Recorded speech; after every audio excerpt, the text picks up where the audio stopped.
사이버 범죄 예방, 게임 중독 및 게임 사기. 자, 게임 왕들의 고백이 시작됩니다. 일어나자마자 밥은 먹고 간단간단 먹고 라면 먹고 하다 보면 편한 자세를 찾게 돼요, 진짜로. 땀 차면 옆에 수건 갖다 놓고 막 닦고. 침대에 누워가지고요. 그냥 선이 없으니까요. 진짜 좀만 하다 꺼야지 이러다가도 계속 하게 돼요, 진짜로. 어느 순간 지나보면 2시간, 3시간 지나고. 나도 모르게. 절정 갔다 낮아지고 갔다 낮아지고 이게 계속 반복이 되니까요. 계속 할 수밖에 없는 거죠. 여러분, 앞서 제시된 내용은 잘 보셨나요? 최근 인터넷 모바일 게임이 대중화되면서 게임에 중독되어 현실과 가상세계를 구분하지 못하고 현실에서 폭력과 성범죄를 일으키는 사례들이 늘어나고 있습니다. 또한 게임머니, 아이템 구입 등을 둘러싼 범죄 사례들도 빈번히 발생하고 있습니다. 특히 청소년들 사이에서는 아이템 셔틀, 와이파이 셔틀 등 학교 폭력으로 이어지거나 게임 사기의 다양한 형태로 피해 사례들이 속출하면서 수사당국을 긴장시키고 있습니다.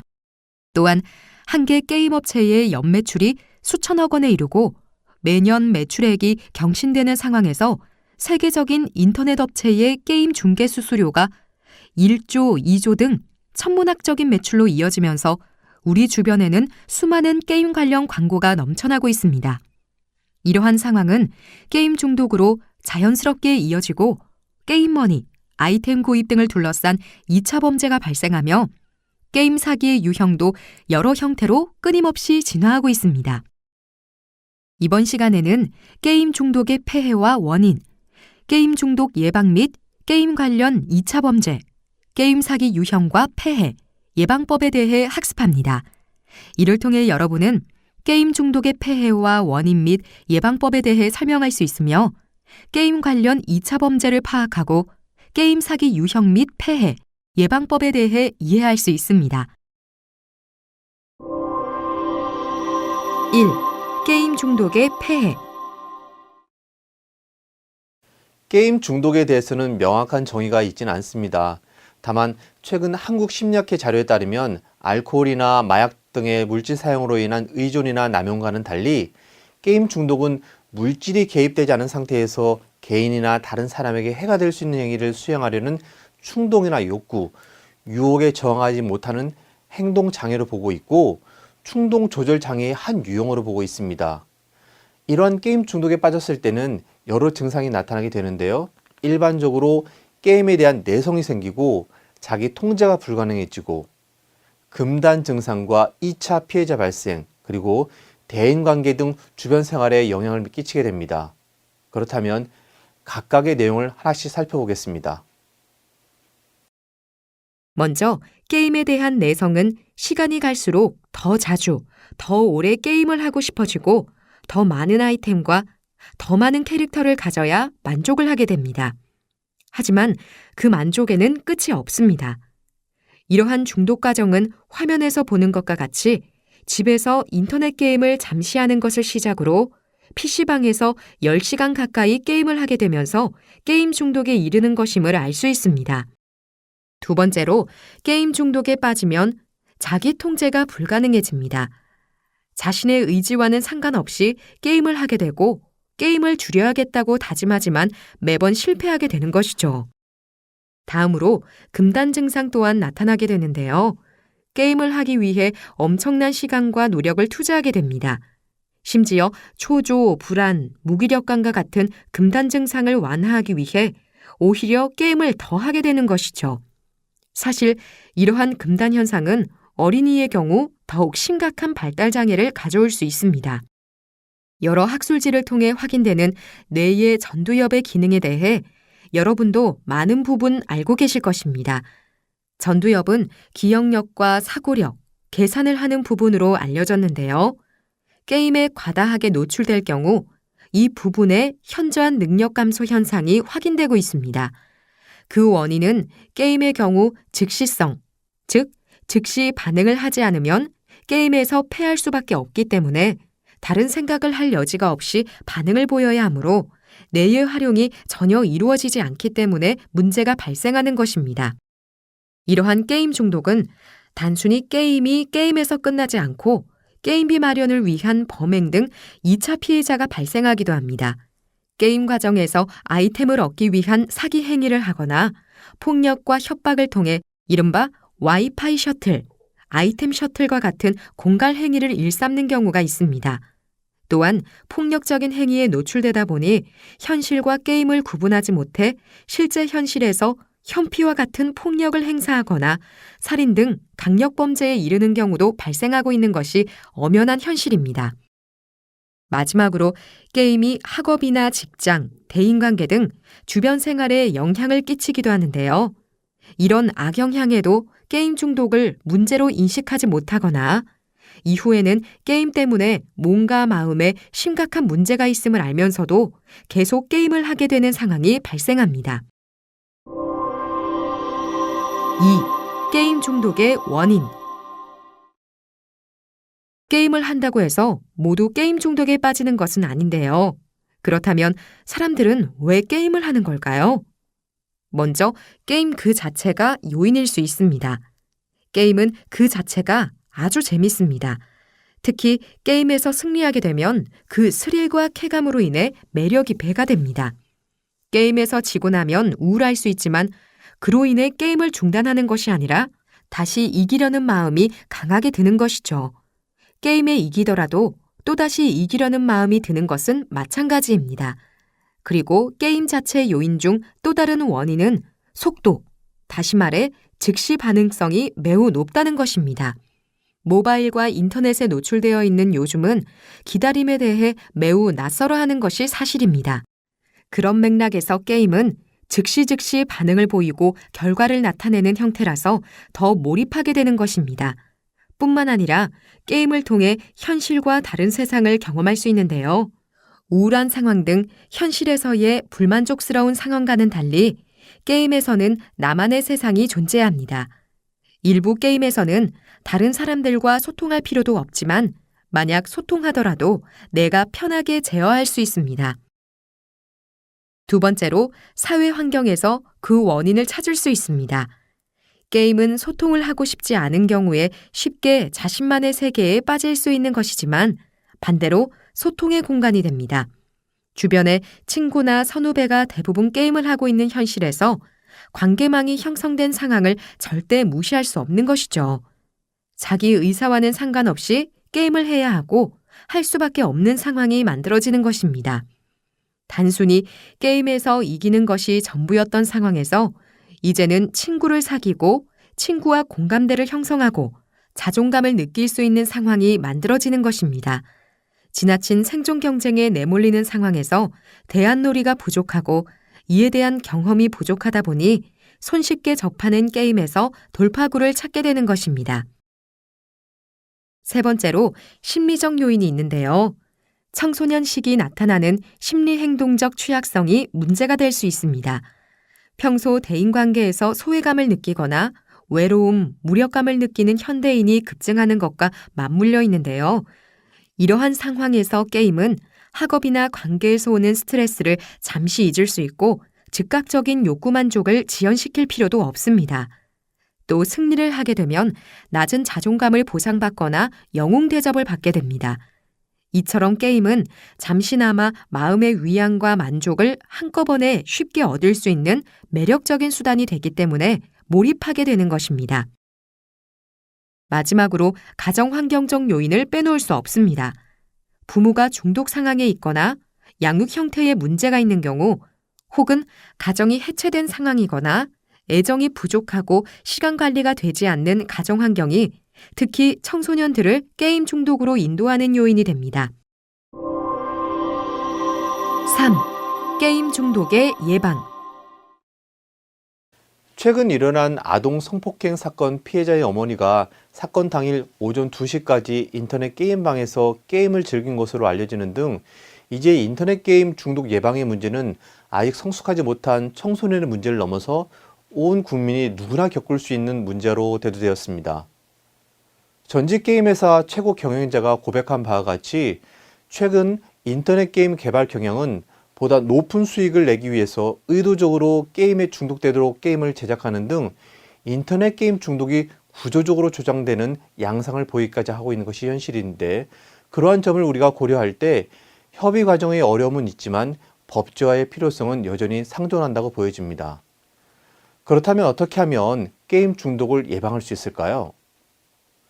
현재 법제화를 통한 게임 중독 예방은 2013년 인터넷 게임 중독 예방에 관한 법률안 손인춘법이 발의되었지만 제정에 이르지 못하고 폐기된 바가 있습니다.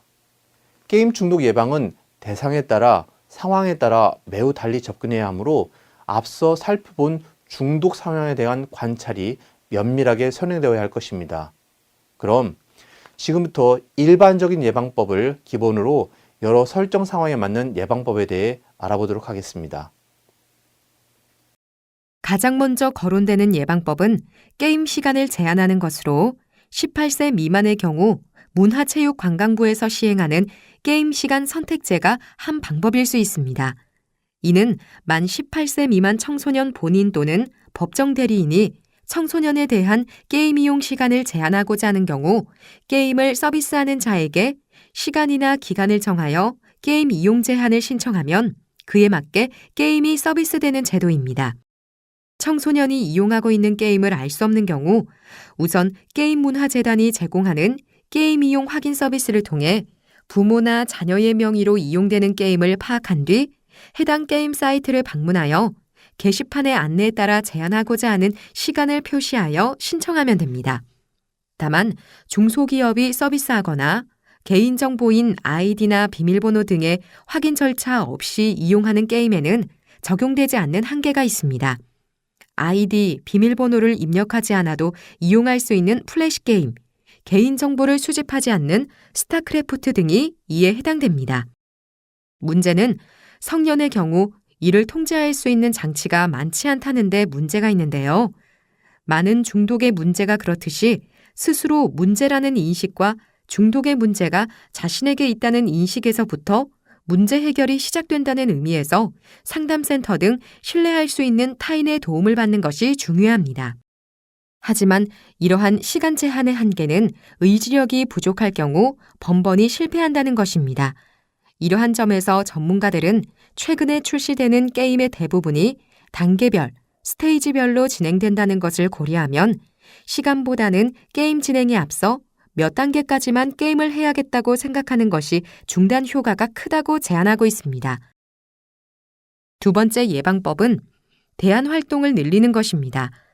대부분의 청소년들이 게임을 하는 이유에 대해 재미있어서, 스트레스를 해소하기 위해서라는 답변을 하는데요. 결국 학교와 가정에서 이에 대한 대안 활동을 늘리고 함께 여가를 즐기는 절대 시간을 확보하는 것이 매우 중요합니다. 이뿐만 아니라 게임과 관련된 그릇된 지식을 깨뜨려야 할 필요가 있습니다. 예를 들어 게임을 하면 스트레스를 해소할 수 있다고 생각하지만 실제 실험에 의하면 게임 중 스트레스 뇌파가 급상승하는 것으로 보도된 바 있습니다. 따라서 게임 중독 사례 소개를 통해 그 폐해를 깨닫고 느끼게 하는 시간이 필요합니다. 마지막으로 부모의 방치는 각종 중독과 관련한 상황에서 치명적인 결과를 초래하는데요. 그 시작은 역시 대화가 우선되어야 한다는 것입니다. 어떻게 대화를 해야 할지 모르겠다면 전문가의 도움을 청하고 이에 대해 관심과 노력을 기울이는 것이 좋습니다. 그리고 중독이 치료의 대상이듯이 그에 따른 많은 노력이 병행되어야 한다는 생각의 전환 또한 반드시 필요합니다. 일반적인 자녀 교육법으로 제시되는 것은 사용 컴퓨터를 거실에 두고 접속 사이트를 관리하며 시간 관리 앱을 설치하여 관리하고 컴퓨터 사용 시간을 관리하고 지속적인 관심을 갖는 것입니다. 그러나 최근에는 대부분 모바일을 통해서 손쉽게 접근할 수 있기 때문에 이를 물리적인 공간 등으로 통제하는 것에는 한계가 있습니다. 결국 평소 관심과 대화로 스스로 절제하고 관리할 수 있도록 교육하는 것이 가장 중요합니다. 4. 게임 관련 2차 범죄의 의의. 온라인 게임에서 아이템은 금전과 동일하게 취급되는 것이 현실입니다. 게임상 아이템은 절대적인 가치를 지니고 있는데요. 이로 인해 아이템에 대한 소유욕이 커지다 보니 이를 얻기 위해 아이템 매니아, 아이템 베이와 같은 아이템 중개 사이트가 존재합니다. 게이머 사이에서 아이템을 거래하면서 여러 가지 다양한 사기 사건이 발생하게 되는데요. 몇 해 전만 해도 아이템의 재물성이 판례가 인정하지 않아 사기 사건으로 접수되지 않았지만 현재는 판례 변경으로 아이템의 재물성이 인정되고 또한 금전이 오간 거래의 경우 아이템의 재물성과 상관없이 사기 행위로 구속 요건이 인정되어 사건이 접수 진행됩니다. 온라인 게임에서 벌어지는 범죄 유형은 크게 사기, 횡령, 배임 등 재산적 이익을 취하는 범죄 유형과 해킹을 통해 아이템을 취하는 행위, 그리고 폭력을 통해 아이템을 업그레이드 시키게 하거나 빼앗는 공갈 행위 등으로 크게 나눌 수가 있습니다. 이러한 범죄는 게임의 중독성으로 인해 더욱 다양하고 빠르게 진화하고 있고 청소년 범죄의 흉포와 결합하여 그 심각성이 더해지고 있는 상황입니다. 그럼 이제 해킹과 폭력 유형의 범죄에 대해 살펴보겠습니다.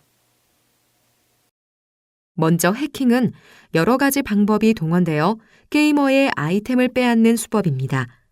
해킹은 평소 개인정보 보호 및 업데이트 등 방어를 위한 인터넷 사용 습관을 통해 예방할 수 있습니다.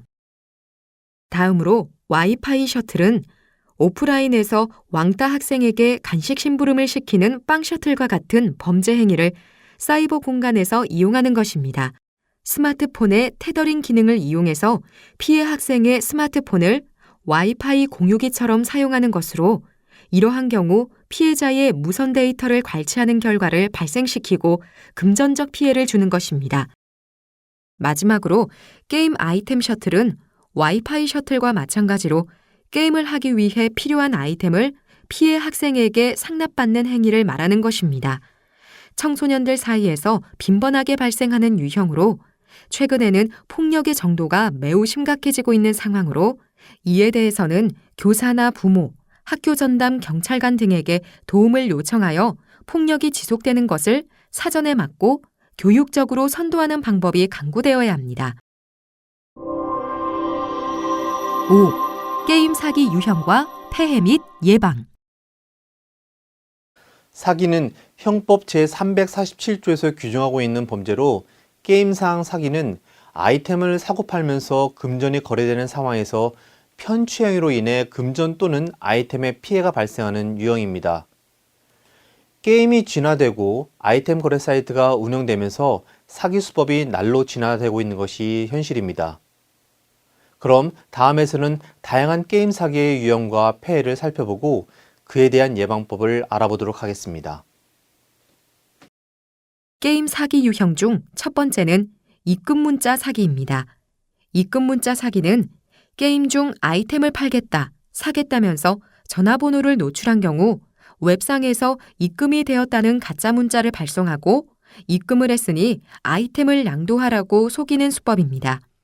그러면 피해자가 게임상에서 교환 완료를 누르게 되고 결국 아이템만 양도되는 피해가 발생합니다. 이러한 사기를 예방할 수 있는 가장 확실한 방법은 은행을 통해 확인하는 것입니다. 그리고 전용 계좌를 개설하여 사용하면 식별이 가능해져 예방할 수 있습니다. 다음으로 중개거래 사이트 유도 사기에 대해 살펴보겠습니다.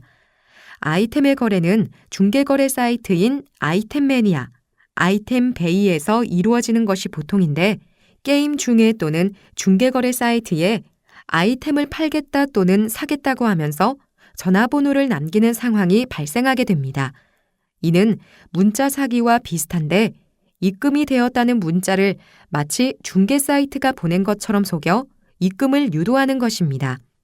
만약 1번의 유형에서 실패를 하게 되면 몇 번 안 해봐서 잘 모른다, 아이템 매니아에 문의하겠다고 한 뒤 다른 사람이 마치 중개거래 사이트 직원처럼 행세하면서 전화를 하여 입금되었다라고 이야기를 하는 유형입니다.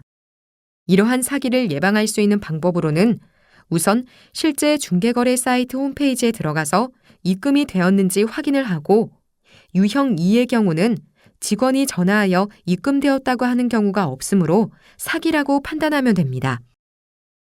세 번째로 최근에 가장 화제가 되고 있는 수법인 타 거래 사이트나 타 서버로 유도하는 사기 유형입니다. 본래의 거래 게시 내용과 다른 내용으로 거래를 유도하는 사기 유형입니다. 만약 거래 건수 초과로 아이템 매니아에서 거래를 할 수 없고 아이템 베이에도 등록한 물품이 있어서 다른 곳에서 결제를 해야 한다. 거래를 많이 해서 피파는 거래가 되지 않는다. 서버를 이동하여 리니지 쪽 서버에서 거래하자. 갑자기 아이템 매니아 덤팝합니다. 창이 안 열리는데 리니지로 거래를 할까 등의 제한이 있다면 일단 의심을 해야 합니다. 이와 같은 사기를 예방할 수 있는 방법은 본래의 거래 게시 내용과 다른 내용으로 게임 또는 서버를 이동하려 하면 응하지 않는 것이 상책입니다. 그리고 혹시나 나중 신고 절차를 생각해서 그 과정을 스크린샷 해놓는 습관도 도움이 됩니다. 다음으로 살펴볼 게임 사기는 에스크로 사기입니다. 에스크로는 상거래 시 판매자와 구매자의 사이에 신뢰할 수 있는 중립적인 제3자가 중개하여 금전 또는 물품을 거래를 하도록 하는 서비스를 말합니다. 이는 거래의 안전성을 확보하기 위해 이용되는데요. 판매자나 구매자가 각자의 거래 내용을 확인했을 경우에 중개자가 거래를 완성하고 일정 수수료를 받아 이익을 얻는 것입니다. 화면에서처럼 은행에서 운영하는 에스크로가 있는데요. 게임 아이템 거래에 안전거래 사이트를 이용하자고 유도한 뒤 포토샵 등 이미지 편집을 하여 피해자에게 메일을 보내고 메일을 확인한 피해자가 거래가 성사된 줄 알고 아이템을 넘기면서 사기가 완성되는 것입니다. 이러한 사기를 예방할 수 있는 방법은 거래 시 반드시 전화를 걸어 거래 번호를 전달받은 뒤 이를 확인하고 거래를 해야 하며 에스크로 거래를 유도하는 경우에는 반드시 의심을 하는 것이 좋겠습니다. 마지막으로 계정거래 사기에 대해 살펴보겠습니다. 게임 약관에 계정거래는 인정되지 않습니다. 아이템 거래의 경우 게임 아이템이 회사 소유라는 주장에 따라 약관 위반으로 정지를 당할 수는 있지만 법적으로는 문제가 되지 않습니다. 하지만 계정거래의 경우는 그 어떤 경우도 용납되지 않습니다. 회사는 계정의 주인을 계정의 개인정보로 파악할 수밖에 없고 이는 수사기관도 마찬가지입니다. 아이템 거래의 경우는 수사기관이 로그 기록을 요청하거나 피해자의 거래 녹화 자료 등을 통해 혐의 사실을 입증할 방법이 있지만 계정 거래는 증명할 방법이 없습니다. 계정 거래 사기의 수법은 아이디와 아이템을 모두 구매하겠다고 접근한 뒤 봉인 다 하시고 창고에 맡겨라. 홈페이지에서만 확인하겠다라고 안심시킵니다. 이와 같은 상황에서 일대 본주인지 확인해야 하니 인증번호가 가면 알려달라라고 속여 인증번호를 전달받게 되면 이를 통해 OTP나 핸드폰 인증을 해제시키고 이후 다시 잘못 입력했다. 다시 한번 인증번호를 알려달라라고 하여 인증번호를 받게 되면 봉인 해제 주문서를 신청하게 되는 것으로 피해가 완성됩니다. 이러한 사기를 예방하는 방법은 상대방이 인증번호를 운운한다면 모두 사기라고 여겨도 무방하기에 다른 생각할 것 없이 전화를 끊으면 됩니다. 2분 핵심 포인트. 1차 시 핵심 요약입니다. 게임 중독 증상의 특징은 시간이 갈수록 내성이 생겨서 더 자주, 더 오래 게임을 하고 싶어지게 됩니다. 그래서 자신의 의지로 통제하기 어려운 상황이 되는데요. 게임을 사지 않으면 불안하고 초조해지고 아이템 구입을 위해서 사기나 공갈 행위를 저지르거나 현실과 게임을 구분하지 못하고 강력범죄를 저지르는 등 2차 피해가 발생하고 있습니다. 또 대인관계, 회사 생활 등 주변 생활에도 영향을 끼치는 것이 사실입니다. 게임 중독의 원인은 우선 게임 자체적인 요인이 큽니다. 스릴과 쾌감을 느낄 수 있고 게임의 빠른 속도와 즉시 반응성, 현실과는 다른 세상을 경험한다는 것이 중독에 빠져들게 하는 큰 요인입니다. 그 밖에도 인터넷상에서 소통의 역할을 하고 심리적으로 스트레스를 해소해주고 즉각적인 욕구 만족과 자존감, 보상, 영웅 대접을 받을 수 있다는 것도 큰 요인이 될 수 있습니다. 또한 가정에서 부모가 게임에 중독된 상황이라든지 양육 형태의 문제, 가정 해체 상황이거나 애정이 부족한 가정 환경의 경우 청소년들이 게임 중독에 빠지기 훨씬 더 쉽습니다. 게임 중독 예방을 위해서는 시간 관리가 매우 중요합니다. 만 18세 미만 청소년의 경우 게임 이용 시간 제한 서비스 제도를 활용하는 것이 큰 도움이 될 수 있는데요. 학교와 가정에서 대안 활동을 마련하는 것도 중요합니다. 부모님들은 청소년들과 함께 여가를 즐기는 시간을 확보해서 게임 외에도 다른 여가 생활에 아이들이 재미를 느낄 수 있도록 해주는 것이 바람직합니다. 또한 청소년들은 보호자와의 대화를 통해서 스스로 게임을 절제하고 시간을 관리하려고 노력하는 것이 필요합니다. 2차 시 핵심 요약입니다. 게임 관련 범죄는 해킹을 통해 게이머의 아이템을 뺏는 수법, 왕따 학생에게 무선 데이터 등을 갈취해서 금전적으로 피해를 주는 와이파이 셔틀, 게임을 하기 위해 필요한 아이템을 상납받는 아이템 셔틀 행위 등이 있습니다. 게임 사기 유형에는 우선 입금 문자 사기가 있습니다. 아이템 거래를 위해 전화번호를 노출했을 때 입금 가짜 문자를 발송해서 아이템이 양도되게 하거나 중개거래 사이트를 사칭해서 입금을 유도하고 본래 거래 내용과는 다른 내용으로 타 거래 사이트나 서버로 유도하기도 합니다. 또 이러한 사기 피해를 입지 않기 위해서는 입금 유도 시에는 은행동을 통해 계좌를 확인하고 혹시 신고할 때를 대비해서 주고받은 내용 등을 스크린샷해서 저장하는 것을 권장합니다. 또한 거래 시에는 전화통화 등을 이용해서 판매자를 확인하고 항상 주의를 기울이는 것이 필요합니다. 이상으로 학습을 마치겠습니다. 수고하셨습니다.